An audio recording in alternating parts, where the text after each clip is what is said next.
I bought the Steel Dive 1970 and I'm impressed. You might already know it's a homage to the watch famously worn in the film Apocalypse Now, so we'll skip the history. Here's what it's like to own. First off, it's super comfy. I measure the case diameter without crown at 43.8. For an imposing masculine watch, it wears well even on smaller wrists due to the short lug-to-lug length of around 47mm.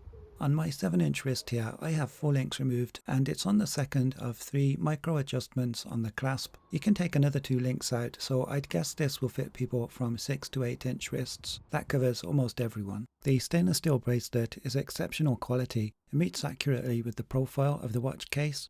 I love the brushed finish and it has solid links that you don't normally get with more recognised mainstream brands at this price point. You have the Steel Dive branding on the stainless steel adjustable clasp and also on the screw back case and on the screw down crown. The steel case back and screw down crown contributing to the 200-meter water resist. Here's a look at that classic 70s style turtle shaped case. I like the circular brushed finish on the front. The sides are polished. This watch is powered by the reliable 24-jaw NH35 automatic movement with 41 hours of reserve. The AR-coated sapphire crystal works well outdoors. I read the time clearly from any angle.